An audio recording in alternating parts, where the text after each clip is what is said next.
हम सब ब्रह्मांड की अनंत ऊर्जा को खुद में समेटी हुई सर्वशक्तिमान आत्मा हैं। हम सब में आत्म तत्व विद्यमान है। हमारे पुरखों ने ध्यान से समदृष्टा बनकर पूरी मानव जाति के कल्याण का बीड़ा उठाया है। आइए आचार्य भगवान डॉक्टर शिव मुनि महाराज साहिब के सानिध्य में हम भी महान आत्म ध्यान अनुष्ठान का हिस्सा बने।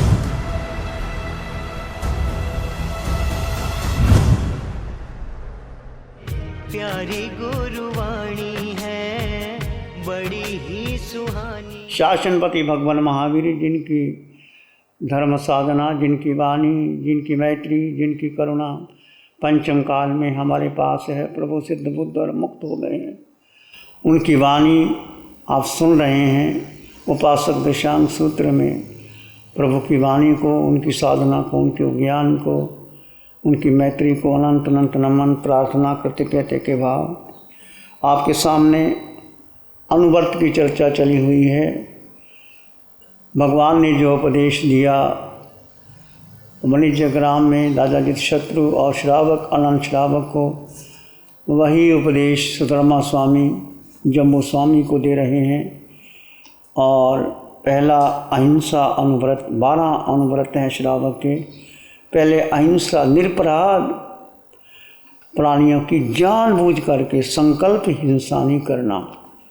और जैसे व्यापार करते हो, खेती बाड़ी करते हो, बहनें भोजन बनाती हैं, सफाई करती हैं, तो उसमें किसी प्राणी की एकेंद्री, बेंद्री, तेंद्री, चिरेंद्री, पचेंद्री की हिंसा हो जाए तो उसका आगार है। जानबूझ करके नहीं करना, हो गया तो उसका आलोचना कर लेना।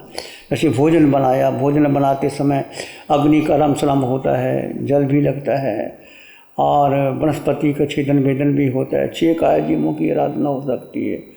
तो भोजन बनाने के बाद अंतःकरण से आलोचना करना, प्रभु मेरे द्वारा जो भोजन बना उसमें किसी प्राणी की हिंसा हो गई तो मैं क्षमा याचना करता हूँ, करती हूँ। ऐसे श्रावक भी व्यापार करते हैं। व्यापार में कभी छोटा झूठ बोलना, मोटे झूठ का त्याग होता है, छोटे का विवेक होता है, विवेक से कार्य करना होता है। आपका अनुव्रत है, छोटे छोटे व्रत हैं, जैसे आपकी सोने जैसी है। और महाव्रत, 5 महाव्रत महासाधु की होती हैं। ऐसा नहीं कि 5 में 5 महाव्रत की जगह आप 4 ले लो, 3 ले लो, ऐसा नहीं। वो हीरे जैसा होता है, जैसे जो हीरे को जैसे लिया जाए वैसे का वैसा ही रखना पड़ता है। उसको हीरे को तोड़ा नहीं जा सकता, काटा नहीं जा सकता। सोने को जितना सोना चाहिए 10 ग्राम 50 ग्राम आप ऐसा ले सकते हो।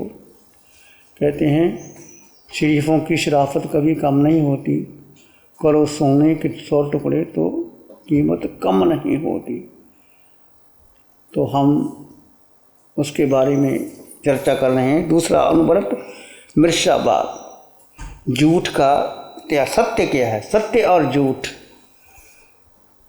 सत्य है मनसा वाचा कर्मणा, मन से जो आपके भीतर विचार उठे वाणी से कहो और काया से उसका आचरण करो। सत्य है राग द्वेष से ऊपर उठ कर के विपक्ष निष्पक्ष भाव से जो भी बात कही जाती है सत्य कहा जाता है। सब्बं लोगम्मि सारभूयं, सब लोगों में सत्य सारभूत है। सत्यंखु भगवं, सत्य ही भगवान का है। महावीर ने अपना सच में से जा मित्तिं भूय सुकप्तई, सत्य का शोधन अपने से करो। अपने का मतलब क्या समझे? अपने का मतलब क्या समझे हम? भगवान की वाणी का सूत्र है अपना, सत्य में से जा, शोधन, शोध भीतर से करना है। पहले तो भेद करो, जड़ चेतन का भेद। जड़ यानी शरीर आकार है और निराकार आत्मा है। आकार को छोड़ दो, जो भी जीव चीज़ दिखाई देती है संसार में वो आकार है, वो परिवर्तनशील है, वो पुद्गल है। वो आपका पुद्गल का चिंतन करोगे तो कर्म का बंधन निश्चित होगा और पुद्गल को छोड़ करके यदि आप जीव का चिंतन करोगे, जीव का ध्यान करोगे, जीव में रमन करोगे तो आप आगे बढ़ जाओगे। तो शोध जीव का करना है। जीव सत्य था, सत्य है, सत्य ही रहेगा। सत्य का शोध का अर्थ अपने को जानो और अपने में रमन करो और अपने में डूब जाओ। सत्य का शोध करना है। सत्य क्या है? जीवन में एक ही सत्य है। पूरे ब्रह्मांड में जो आपका निराकार आत्मा है वो सत्य है, जिसका रंग नहीं, रूप नहीं, वर्ण नहीं, गंध नहीं, रस नहीं, स्पर्श नहीं, खाती नहीं, पीती नहीं, वो सदा काल से तुम्हारे साथ है, थी, रहेगी। उस आत्मा को आप अनुभव करो। जीव को जानना,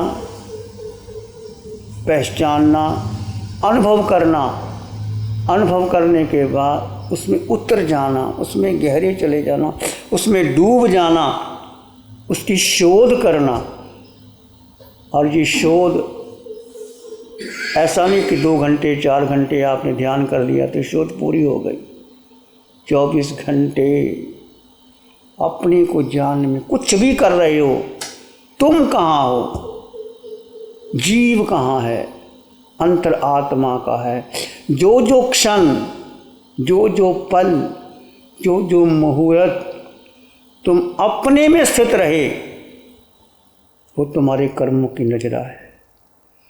वो मुक्ति का फासला आप पार कर रहे हो।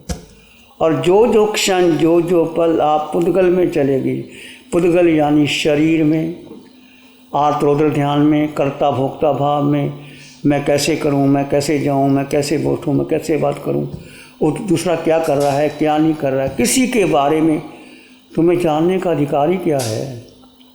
सारी दुनिया अपने को नहीं देख रही, दूसरों को देख रही है। वो क्या कर रहा है, उसको क्या हो गया है, वो क्या कर रहा है? इससे कर्मों का बंधन होता है।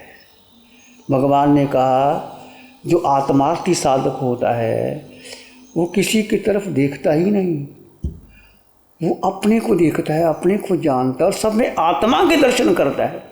यदि उसके भीतर ये शंका है, तो शंका है, घर है या परिवार है या समाज है या राष्ट्र है या विदेश है, वहीं झगड़े होते हैं, वहीं कलह होता है, वहीं कर्मों का बंधन होता है। वो क्या कर रहा है? अपना नहीं देखना कि मैं क्या कर रहा हूँ, मेरी स्थिति क्या है, उसकी स्थिति क्या है, तो कर्मों का बंधन है। इसलिए अपना सत्य में से जा, सत्य का शोधन तुम करो। तुम कहाँ के खड़े हो? Where you are, what you are doing. अपने भीतर की शोध करो। अपने को जन्म जन्म गवा दिए मैंने और आपने, क्यों गवा दिए?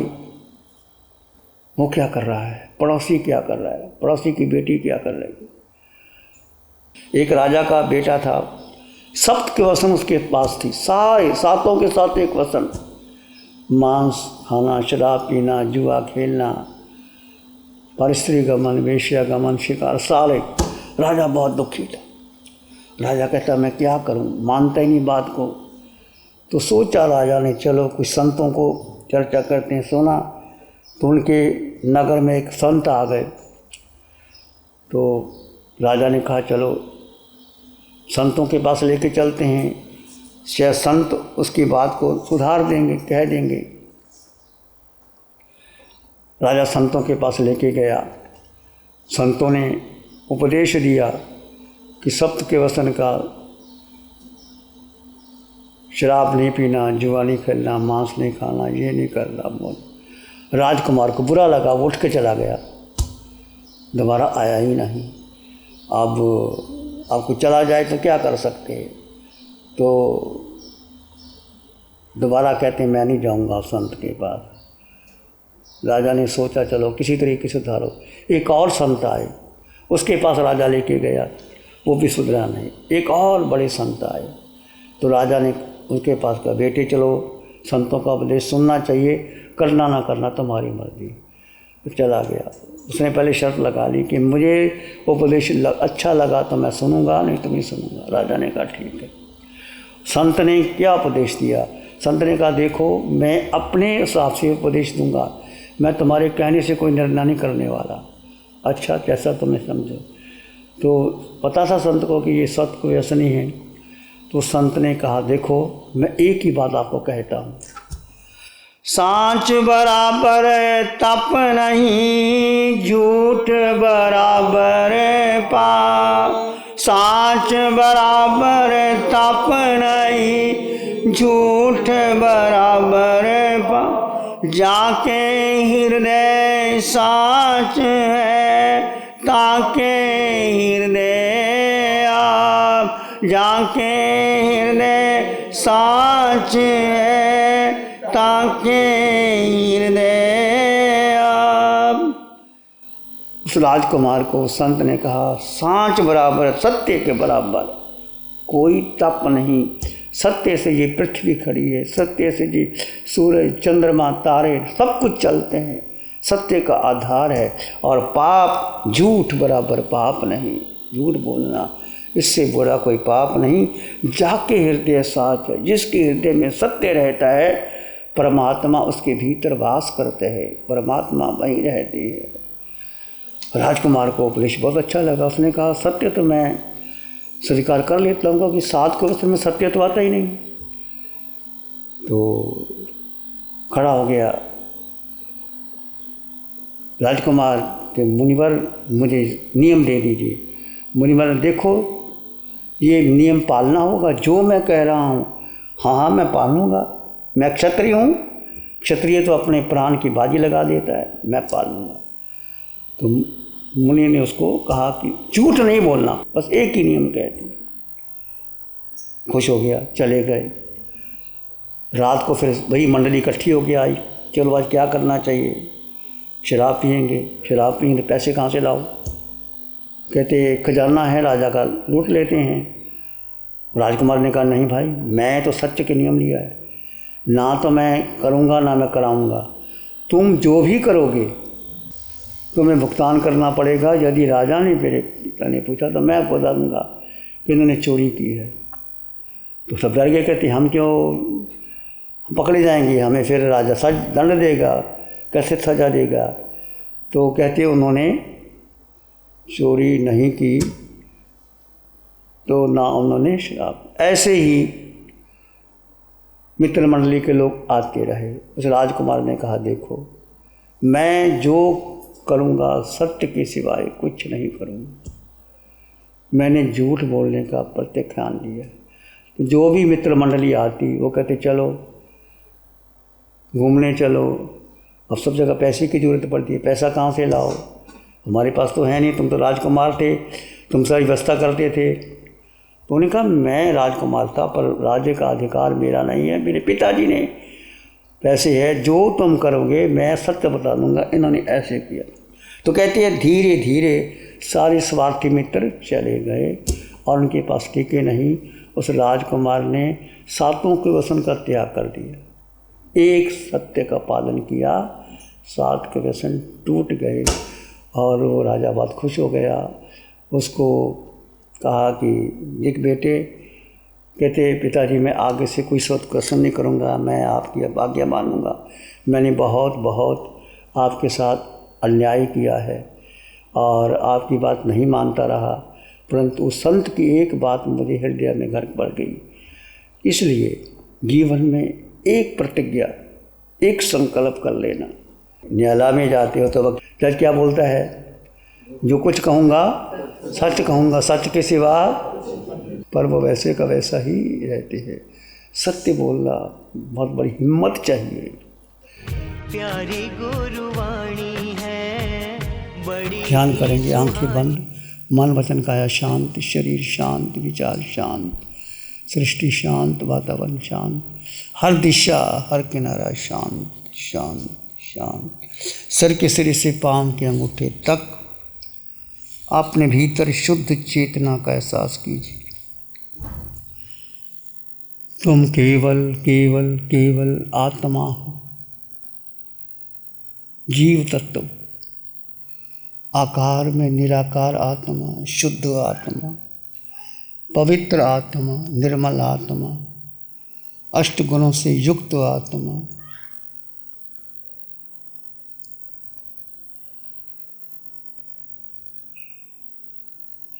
आकार में निराकार आत्मा, मन के पीछे नहीं लगना, बुद्धि इंद्रियों के पीछे नहीं, अपने में स्थित हो जाइए। सबका भला हो, सबका मंगल हो, सबका शुभ हो। इसी में एक लंबा गहरा सांस लें। अरिहंत परमात्मा के चरणों में अनंत कृतज्ञता ज्ञापन करें। एक और लंबा गहरा सांस। अरिहंत परमात्मा को नमन और वंदन। दोनों हाथों को आंखों पे ले जाएं। हल्का सा स्पर्श, धीरे से आंखें खोल सकती हैं। नमो अरिहंतानंग, नमो सिद्धानंग, नमो आर्यानंग, नमो उपजायनंग, नमो लोये सब साहुनंग, धम्मो मंगल मुखिठम अहिंसा संयमो तव देवावित्तंग नमं संति जस धम्मे श्यामनो। श्री चत्तारी मंगलम, अरहंता मंगलम, सिद्धा मंगलम, साहु मंगलम, केवली पनतो धम्मो मंगलम। चत्तारी लोग उत्तम, अरहंता लोग उत्तम, सिद्धा लोग उत्तम, साहु लोग उत्तम, केवली पनतो धम्मो लोग उत्तम। चत्तारी शरणं पवज्जामि, अरहंते शरणं पवज्जामि, सिद्धे शरणं पवज्जामि, साहु शरणं पवज्जामि, केवली पनतं धम्मं शरणं पवज्जामि। चार शरण दुख हरण जगत में, और न शरणा कोई होगा। जो भव्य प्राणी करे आराधन, उसका अजर अमर पद होगा, उसका सदा ही मंगल हो।